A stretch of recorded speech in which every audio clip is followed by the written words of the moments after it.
The house that wakes at night. On a quiet hill stood an old dark house. Its walls were cracked and black, like the face of an old woman hiding many secrets. No one from the village went near it. People said blue light came from its windows at night, and a soft whisper could be heard inside. But one night, Leila decided to find out the truth. She was a brave girl who loved scary stories. Holding a small lantern, she walked up the dirt path. The air smelled of wet leaves and rain. When she touched the wooden door, it felt cold as a gravestone. Then, a weak laugh came from behind the door, a laugh that didn't sound human. The door slowly opened by itself. Leila stepped inside. Dust floated in the air, and the walls were covered with old, faded paintings. Suddenly, the door closed behind her. The lantern shook in her hand. She heard soft footsteps coming from upstairs. On one wall, she saw a painting of a woman with calm eyes. Leila moved closer to clean the frame, but the woman in the painting blinked. Leila froze. The lantern fell and went out. Darkness filled the room.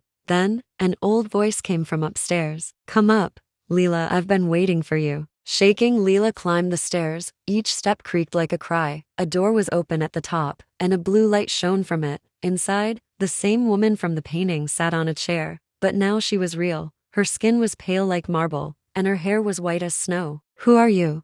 Leila asked. The old woman smiled. "I am the owner of this house, and you are my granddaughter. My blood runs in your veins, Leila." Leila stepped back. "I've never seen you before." "You haven't," the woman said softly, "because I stayed in this house, between life and death. Now, it's time for someone to take my place." She raised her hand. A cold blue light surrounded Leila. The ground shook. Leila tried to scream, but no sound came out. Everything turned dark. The next morning, a shepherd walked by the hill and saw the door open. Curious, he went closer. A cold wind blew from inside, whispering in his ear. He looked up at the window and saw a woman smiling at him. Her eyes glowed blue. Then she whispered, "Come inside." The shepherd ran down the hill in fear. When he told the villagers, an old woman whispered, "It has woken again. The house never sleeps until it takes another soul." That night, blue light shone from the windows once more, but this time, two shadows stood behind the glass: the old woman and Leila. They say, if you pass by the hill at night, you can still hear two voices from the house whispering, "Bring another one.